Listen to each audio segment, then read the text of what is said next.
আমাৰ অসমৰ চাহ শ্ৰমিকসকল ভালদৰে জানে যে কিমান মাটিৰ মালিক মামী আৰু মামা হৈছে। তো এই ধৰণৰ নিৰ্বাচনী চমক কোনো মানুহক বিভ্ৰান্তিত নেপেলায়। চাহ শ্ৰমিক চৰাইদেউ বাগানত গৈ সোধকচোন, চাহ শ্ৰমিকসকলে কি কয় নিজে ক'ব।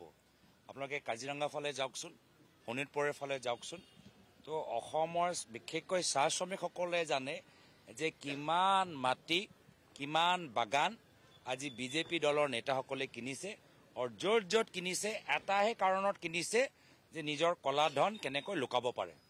আজি অসমৰ চাহ উদ্যোগ চাহ শ্ৰমিকসকলৰ উন্নয়নৰ বাবে নহয়, বিজেপি দলৰ নেতাসকলৰ কলা ধন লুকাবলৈ কাৰণে এটা বেংক বা এটা মাধ্যম হৈ পৰিছে।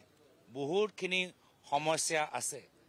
আমাৰ চাহ শ্ৰমিক বিশেষকৈ আমাৰ মহিলাসকল, তেওঁলোকৰ বহুতখিনি দাবী আছে, বহুতখিনি সমস্যা আছে, আৰু সেইকাৰণে তেওঁলোকৰ সকলোৰ আশা যে পৰৱৰ্তী দিনত কংগ্ৰেছ নেতৃত্বৰ চৰকাৰ আহিব, আৰু যিমানবোৰ অবৈধভাৱে হিমন্ত বিশ্ব শৰ্মা ডাঙৰীয়া আৰু তেখেতৰ পৰিয়ালৰ সদস্যসকল আৰু বিজেপি নেতাসকল যিমান যে বাগান মাটি অবৈধভাৱে তেওঁলোকে যে ল'বলৈ সক্ষম হৈছে, আমি সেইখিনিয়ে মাটি শ্ৰমিকসকলৰ মাজত, নিবনুৱা যুৱকসকলৰ মাজত তেওঁলোকৰ ঘৰ বাৰী আৰু স্থানীয় উদ্যোগৰ কাৰণে আমি বিতৰণ কৰিবলৈ গৈ আছোঁ। হিমন্ত বিশ্ব শৰ্মা ডাঙৰীয়া নিজে মুখ্যমন্ত্ৰী হৈছে এজন জনজাতি নেতাক অন্যায় অত্যাচাৰ কৰি।